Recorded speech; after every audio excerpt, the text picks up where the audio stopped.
Hello, this is Eric. I'm back in the Roland JX-3P. I've done a bit of work on this synth. I've had to replace a filter in voice 1. I've had to lift out a few components to move a joint out of the circuit board because it was somehow getting a high voltage signal, which was turning on the VCA so that voice 2 would just be playing kind of low in the background all the time and wouldn't stop sometimes. Now it's fine. I replaced a lot of trimmers. They were literally falling off in my hands due to some corrosion problems. These old ones were just falling out. These are the new ones. So now, because I put in new trimmers, I have to calibrate. Now, calibration is not real complicated. The manual's got the procedure. There's a few steps. There's eight things that you calibrate. The most important ones really are the resonance and the tune of the filter. Everything else is already pretty good, I think. Now the synth itself sounds good right now.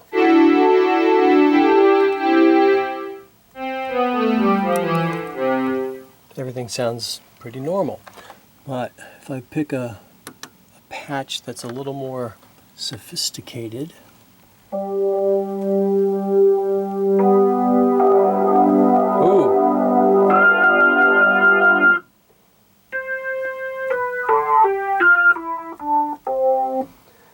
there's some resonance problems there, and many of the patches use resonance on this particular synth because it has a nice filter. You want to use it, right?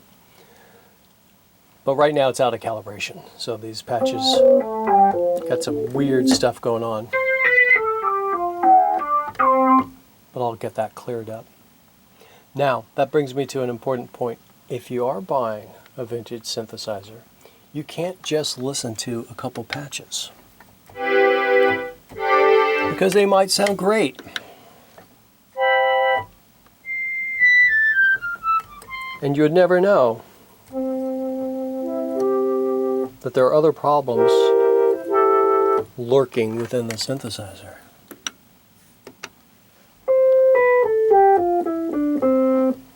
That actually sounded pretty good, whatever patch that was. Something I programmed.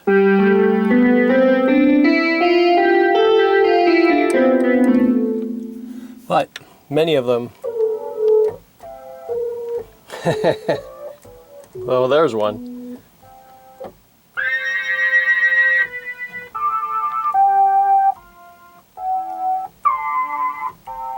You need that to be consistent. So, calibration. Hello. This is Eric. I'm back in the JX-3P.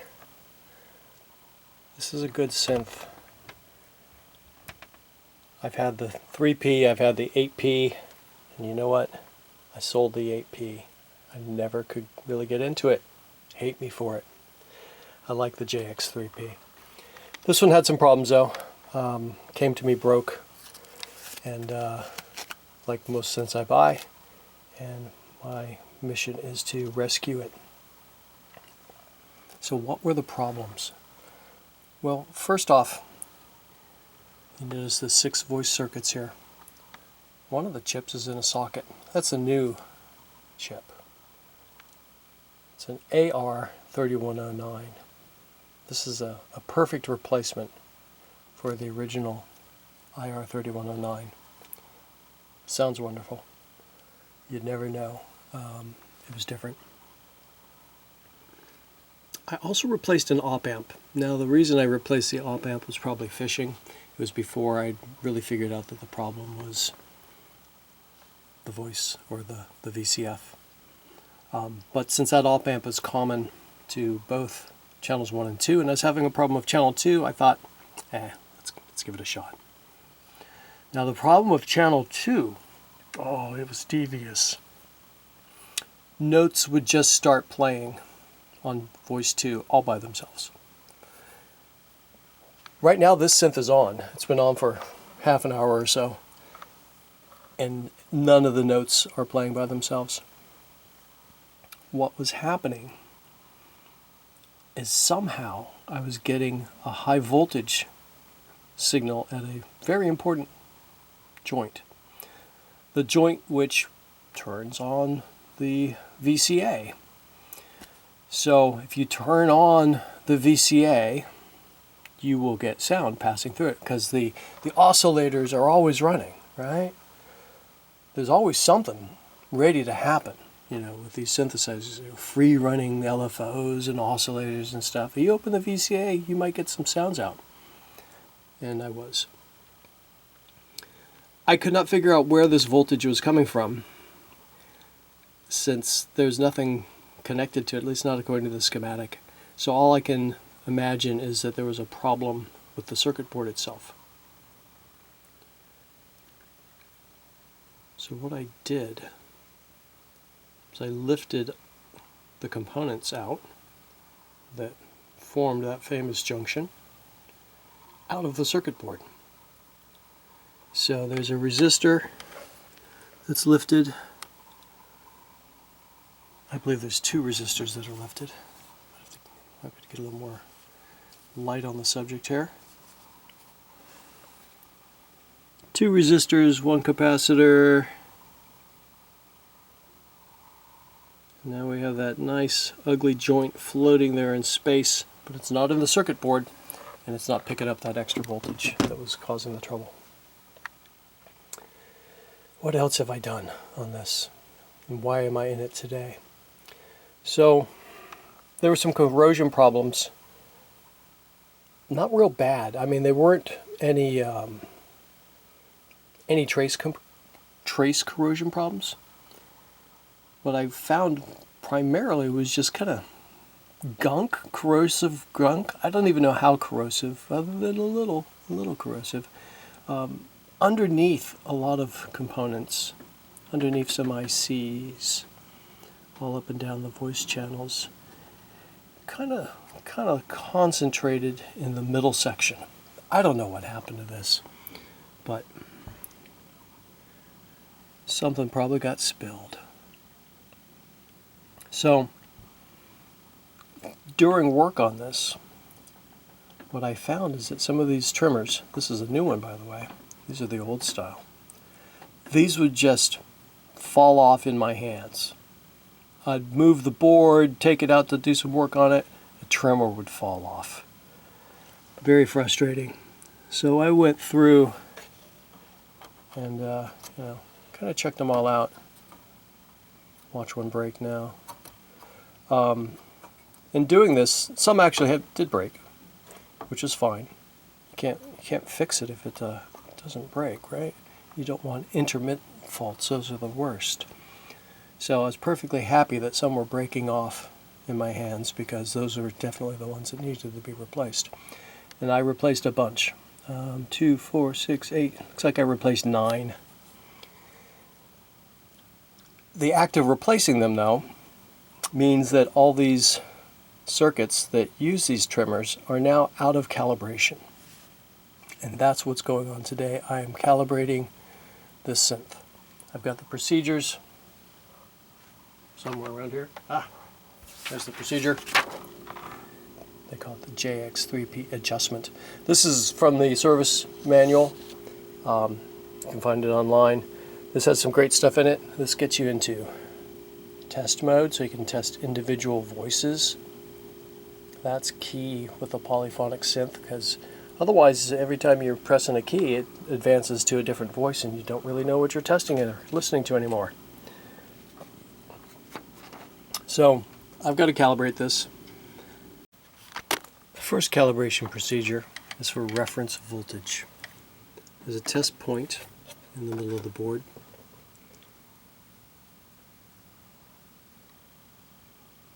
Test point, I'll just show you. 9 voltage reference. Okay, so put in the probe, find a good ground point. It's a good ground point. It's supposed to go to 4.7 volts. This is about as close as I'm going to get it. You adjust the VR1 trimmer. It's super sensitive.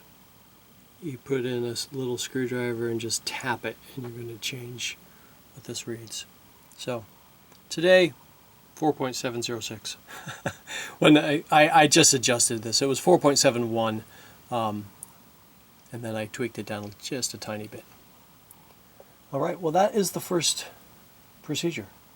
Now, on to master oscillators. This one involves using a tuner. That's the easiest way. So I've got a little tuner here. You can just plug it in, and for some reason it says 442 hertz for A. It's like, no, concert A is 440, so I will be tuning it to 440. Okay, I've set up for the next test. This is master oscillator check, just to show you how to do it. So I've got a tuner I can plug in. It's not plugged in just yet. I've got the key A4 being held down. On the back, you need to have the tuning potentiometer centered. What's that mean? See that slot in it? Straight up and down. That means it's centered. So now, I'm also in something called test mode. So this tone you hear is a test tone being generated by the synthesizer. The way you enter test mode, in this case it's test mode 5, is you hold down the 5 button and power on the synth. That puts you into test mode. Now back to the insides, because to get this tuned, we may have to adjust L1 until this reads 440. Okay, so now I'm going to switch over, plug in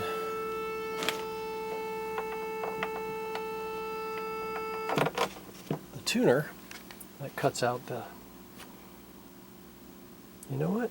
It's not giving me a signal. I'll try a different jack. There we go. That's what I want to see. So we're slightly sharp.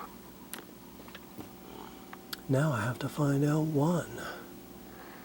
L1. It's these cans. I don't know if you'll be able to read it. Ah, yes you will. L1. So I need a flathead, little tiny screwdriver for this one. Oh wow, and just breathing on it. We're in tune. Great. Love it when that happens. So I'm tweaking it right now just to show you. Very gradually.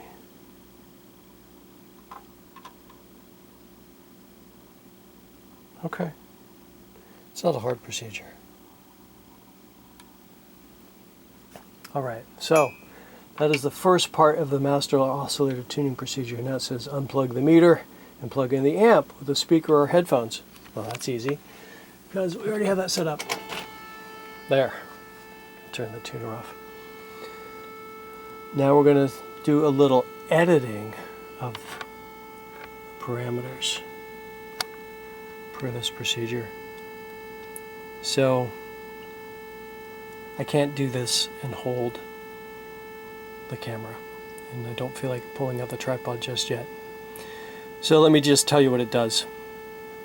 So we're going to verify that that the DCOs are in tune with each other by listening to it. We're going to have two sounds, one from each DCO coming out, and if we hear a beat frequency, a little pulsation in the sounds, then they're not in tune with each other, and we will adjust until the beat goes away as much as possible, and then the two oscillators will be in tune. You know what, I lied. Maybe you will be able to hear this. So as soon as I switch to the source mix, then you could hear I've got two DCOs playing now. We kind of set the volume in the middle. So there's one. There's the other.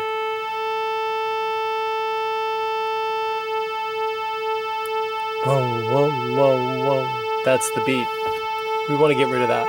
So they're slightly out of tune with each other. So in this case, we're going to adjust L2, which is the one next to L1. See if we can't get rid of the beat.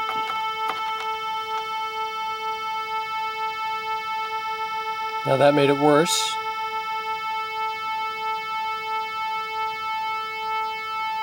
Now it's quite a bit slower. Ooh.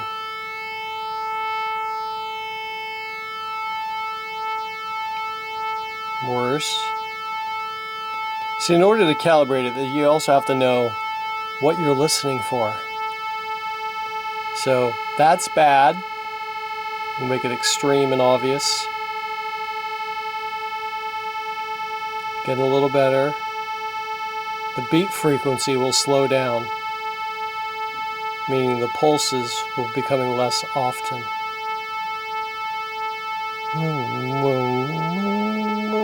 You're still hearing it though.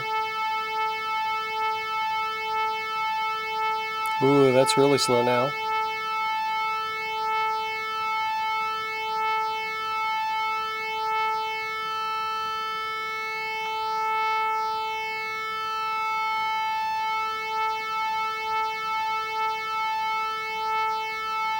Now, I could do this with an oscilloscope.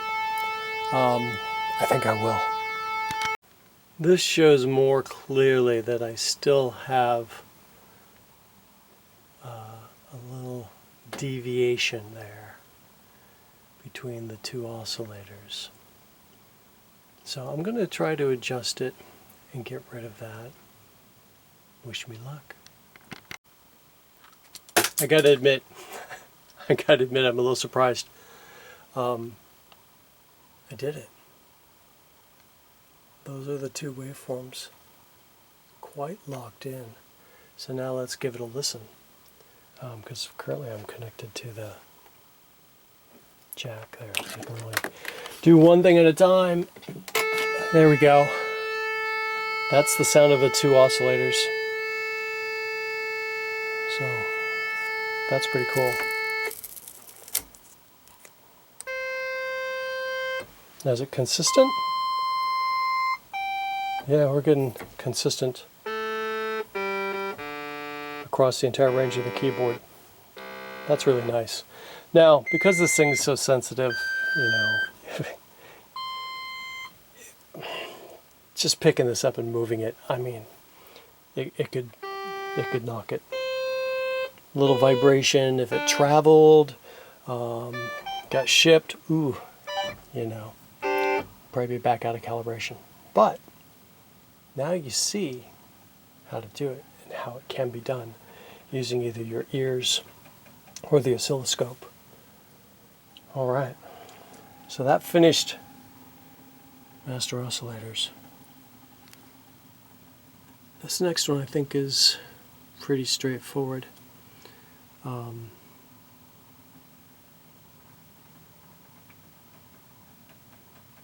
Yeah, we're just going to look at some waveforms with the oscope and adjust for maximum amplitude. Is that what it says there? Yeah, mainboard maximum amplitude without clipping. So clipping is when the top of the wave gets flattened out. It's being chopped off. So you want the peak to still be visible, like a little point on the waveform, as opposed to a flat wave. So I'm going to set up for this one now. Oh, it's test mode 5, but I gotta connect to a different test point. Yeah, gotta connect to a different test point. Get the oscilloscope set up for it. Alright, my oscilloscope is connected. Got a good ground there. And that is test point 7. This is on the main output. It's called the poly out of the synthesizer. So, there you go. Now one of mine is quiet. We know voice 1's quiet, but that's not the issue here. We are looking at this saw waveform. The bottom there, that is clipped, where it's flat. It should be a nice peak. So we're going to adjust until we get that. Now I already purposely messed it up so you could see the problem. So we will get it back. This one's not particularly fine adjustment. But look at that. There we go. I'm not worried about voice 1 right now. Now notice some of these are not aligned right. I think as I go through other aspects of the procedure, these will get fixed. When I say aligned, their peak-to-peak voltages are not the same. And voice 1 is just all quiet. So we may have to do this one again, but that one's really simple. The trimmer in question is right here. That is VR2, the digital to analog converter offset. This actually gives a voltage to the CPU, which is where the digital to analog converter resides. Okay, now we're getting to the good stuff. VCF and the VCF resonance. I got to change test modes. I'm going to do these in order. Might be relevant. So that means I got to turn this off, get right back to you. Oh, it does connect to the same output in both cases, which is nice. And we'll be able to listen to it as well while we're tuning it. And it gives some instructions for the setting of the oscilloscope. So 0.1 milliseconds per division. So what do we got over here?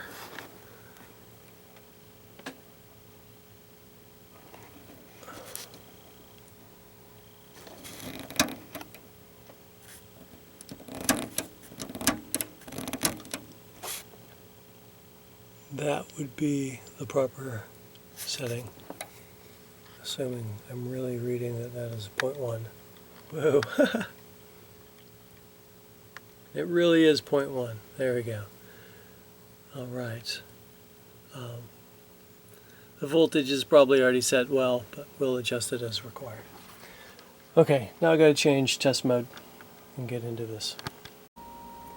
All right, the scope is set to 0.1 millisecond per division, and I believe this means I've got a kilohertz waveform. I'm going to tweak it to mess it up. That's the whole range of it. This is on voice 2. So I'm making voice 2 my reference model. So there it is. Now, if I press down another key,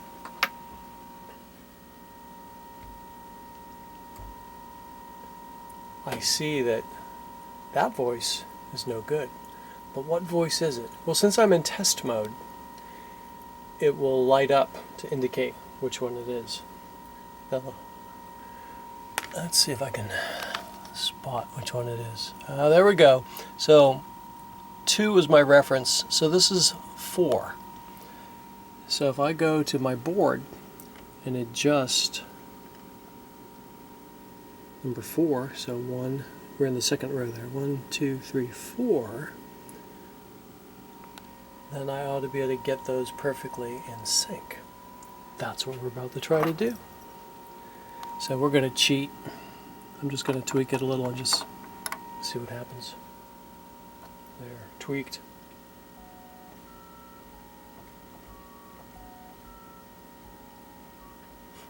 You know what? This is clearly something I'm not going to do one-handed. Alright, I've got the scope trained. Alright, I've got the camera trained on the scope. So now, alright, this is voice 3. I know that because since I'm in test mode, it tells me which one it is. So I'm back on the main board. I'm on the, what's it going to be? VR302. That should be this one here. And it is.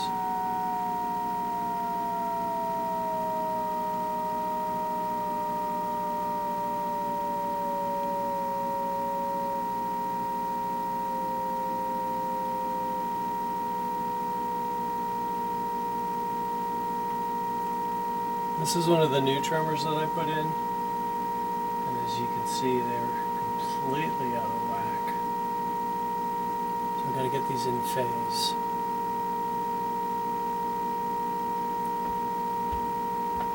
At least get them close, right? Oh, that's pretty darn close. Look at that.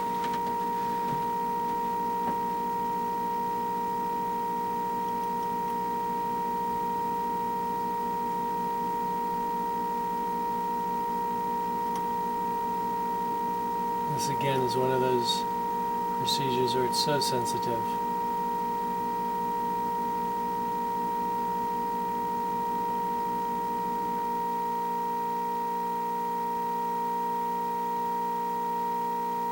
I suppose,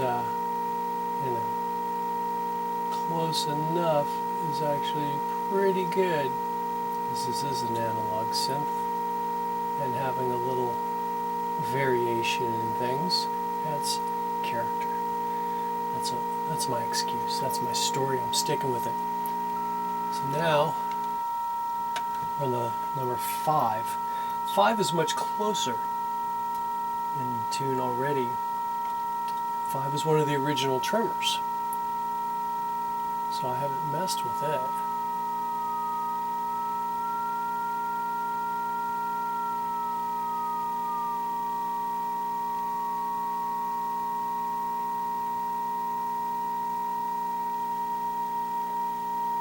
Wow, that's pretty good.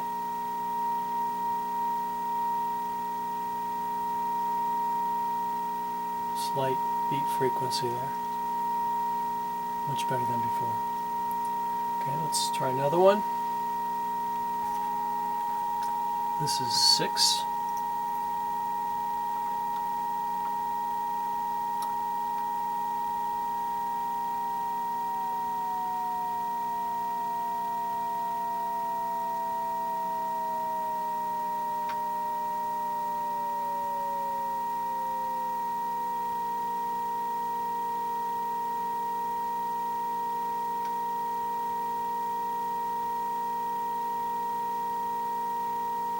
Again, that's probably as good as I'm going to get it.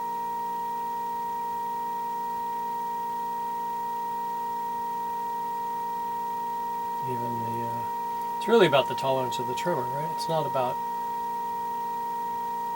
me adjusting it. It's about, can you get a 40-year-old trimmer, to give you the value you need. So that's pretty good. This is voice 4.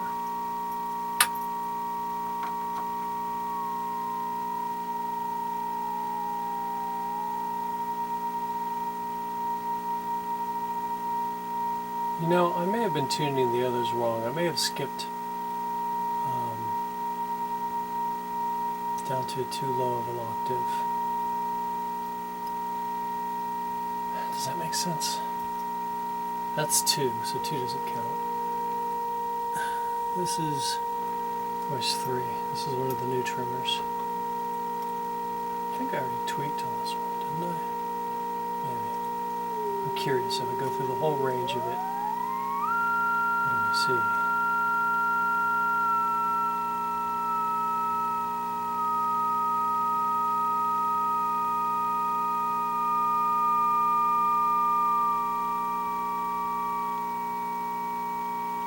Looks cool.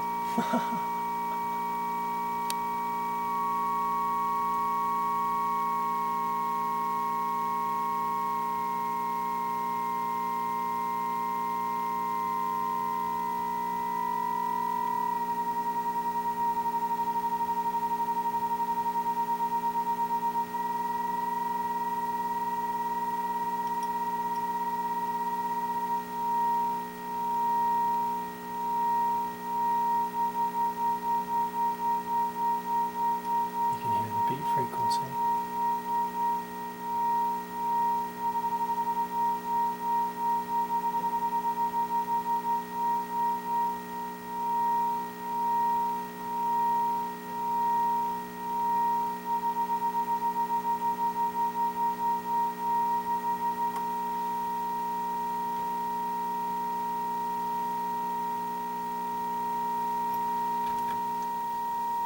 That's 5.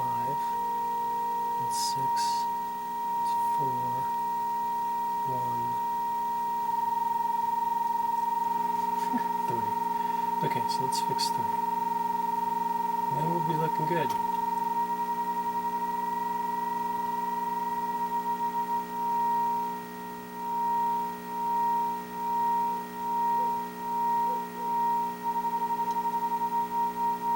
This one's being tough.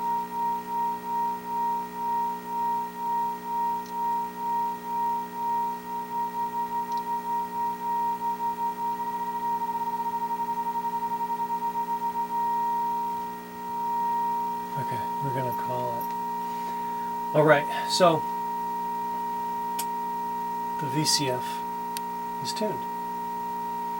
Now to get into resonance tuning, it's the same configuration with the oscilloscope. We're in a different test mode. So we switch to test mode 5. Hold down the 5. Turn it on, and then select patch A2. Now, depress a key. I don't care about key. That's what I want to see there. See, that's my strong voice. It's channel 2. Okay. So now it's going to be basically the same procedure. I'll just be adjusting a different trimmer. So we're going to hold down another key. We're going to see its waveform, and we're going to adjust the trimmer from the resonance.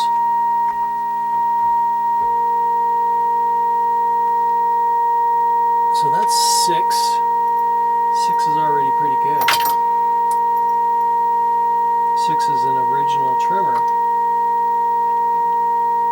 so I would expect it to be pretty good.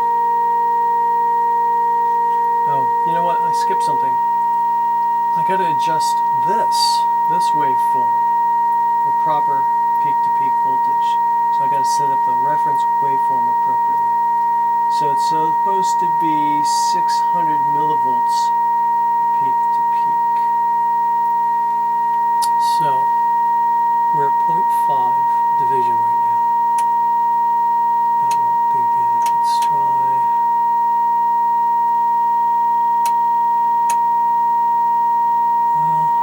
We'll try it. That's setting. Okay. Let me adjust the vertical position just to get this on the lines. 1, 2, 3, 4.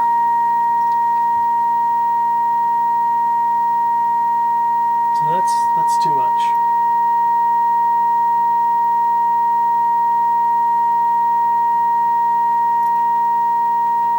So we're on voice channel 2. This is a new trimmer. This would explain why it could be, as you see. Get a different controller.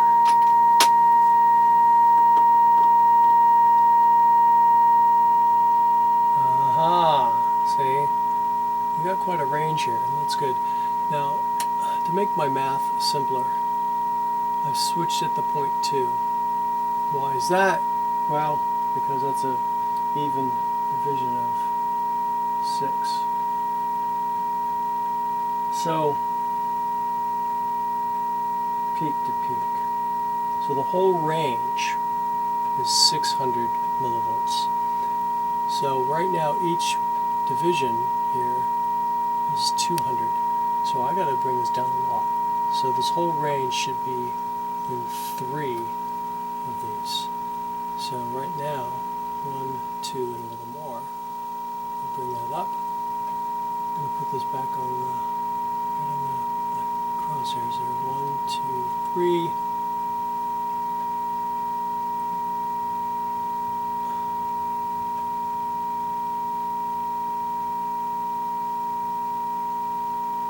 Middle of the line.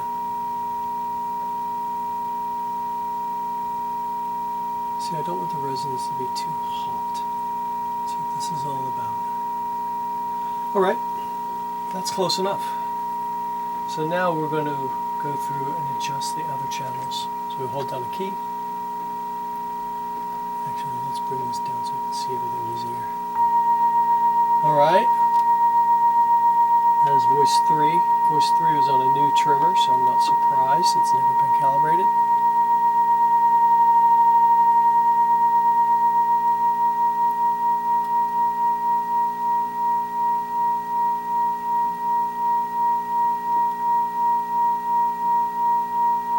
Ooh, and that's as far as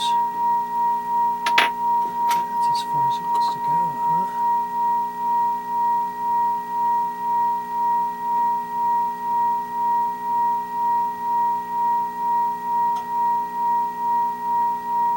Oh, you know what?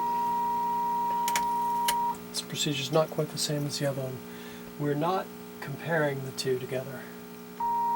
We are simply adjusting each one to 600. So this is voice 4. It's way out of whack. So we're going to fix it.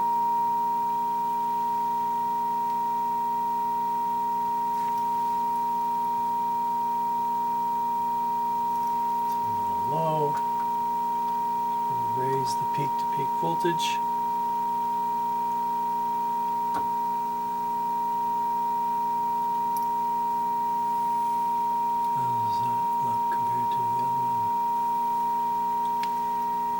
Still a little low.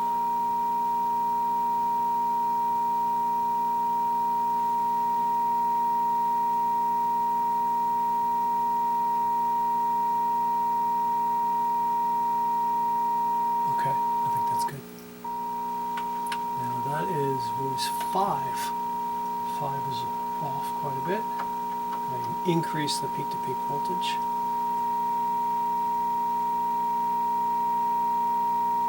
That's close.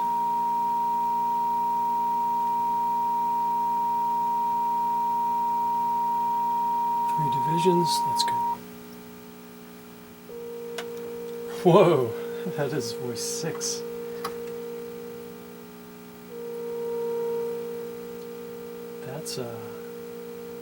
That's a problem. Huh. Let's get back to that. That's 3. 3's way off.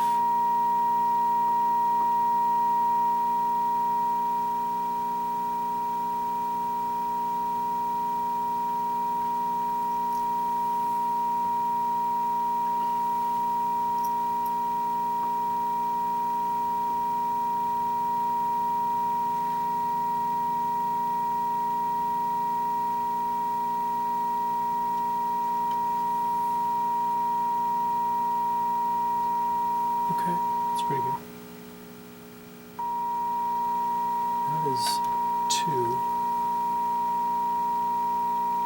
Okay.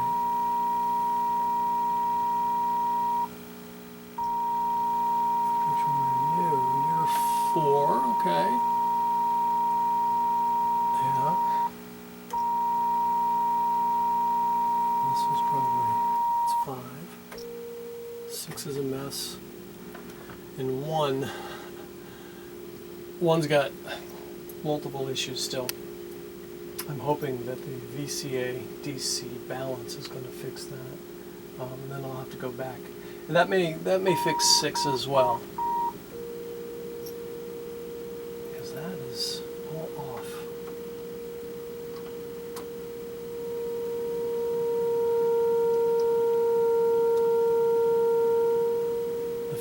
frequency of it is completely wrong. Interesting.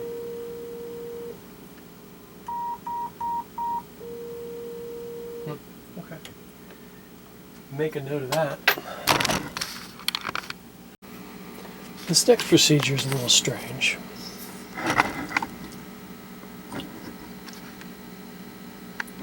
I'm listening for a key thump, not a pitch, but a thump. I'm on voice 1, and I'm supposed to get rid of the thump so that the minimum transient or thump is heard when the key is pressed. So, am I in the frame here? Yes, I am. So this is adjusted with VR 101. Now I also see this as a voltage, because when I press the key, I see the voltage jump. So let's align that. So I'm getting basically 300 millivolt jump. So we're going to adjust to minimize that, and that will make it quiet.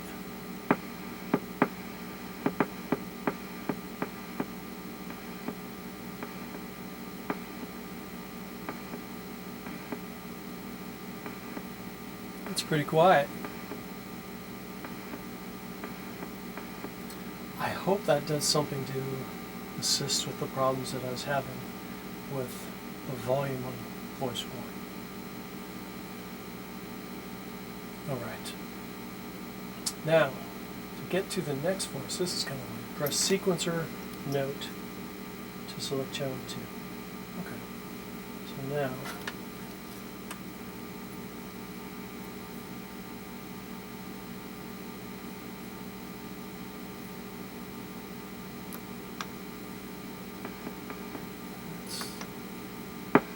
there we go.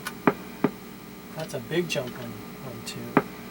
So we're going to bring that down to the minimum, just like we did on the other.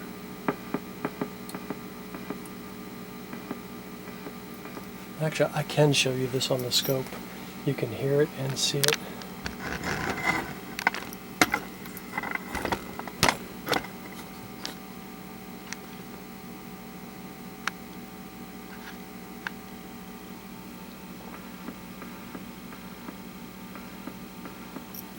That one's pretty good. If you adjust it too far, it goes negative, and you get a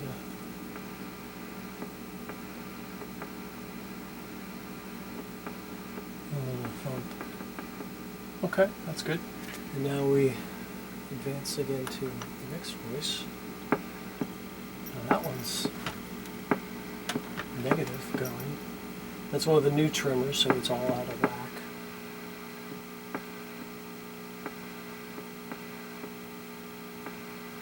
Okay, that's good. Advance to voice 4. Voice 4.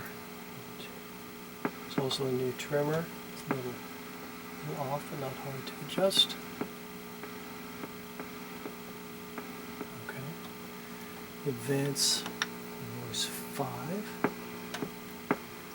5's a new trimmer as well. You can see it's completely crazed.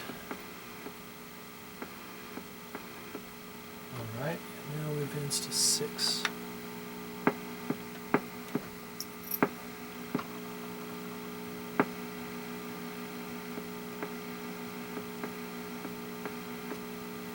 Okay, so that was the VCA DC balance. Now we're on to the bucket brigade delay bias. We're going to switch test modes. Hook up the scope to a different location and look at some waveform peak-to-peak readings, and then do it all over again on another set of channels. So this will take a moment to set up. I just ran out of power on my camera.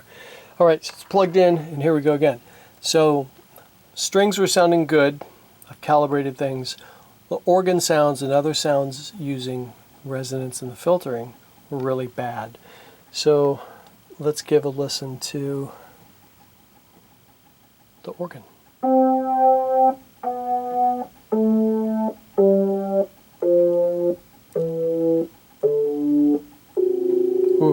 Now what voice is that? We got to figure that out, right? Because you don't want that.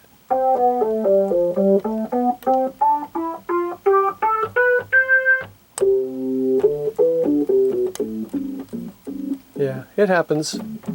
So I can go into a test mode and figure out what voice that is, okay?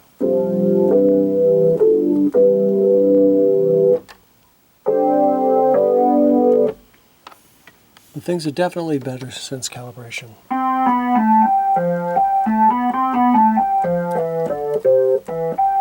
Now that one's a little quiet. Might be able to fix that too. What I found is that you have to, the calibration procedure is somewhat iterative. So when I went back and looked at the VCF tunings, they weren't as good as I had them before.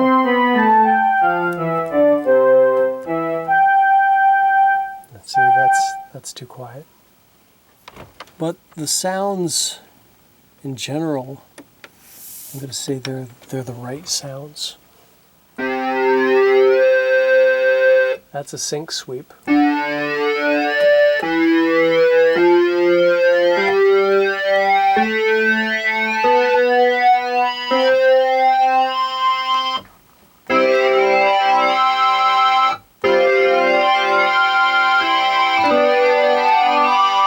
Nothing nasty there, and the sweepings were in tune, and that's what you want to have.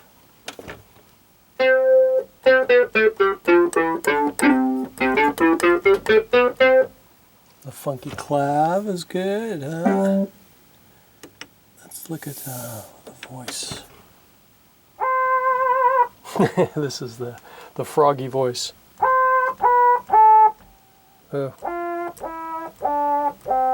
So, some investigation still to figure out why I have such a quiet voice only on some patches. That's what's really strange.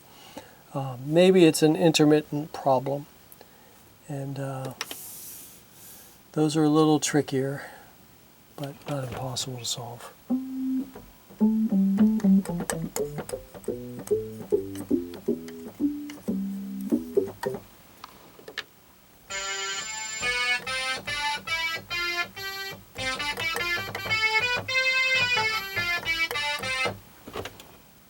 Overall, pretty good. And the important thing is,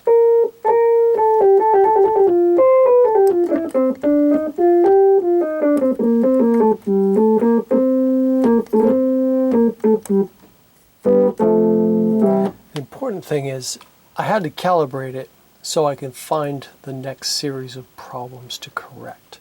So I had to get these new trimmers in because that was preventing even being able to calibrate it. Then I had to calibrate it. Now we can diagnose and correct any other remaining problems with this synth. But right now, for the most part, it sounded really good. Obviously, I already disassembled the keys and cleaned all the contacts in them.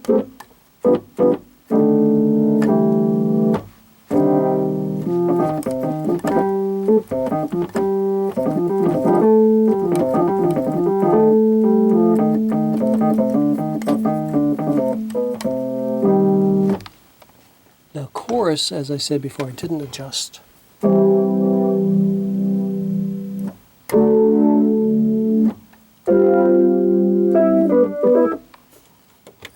Who knows?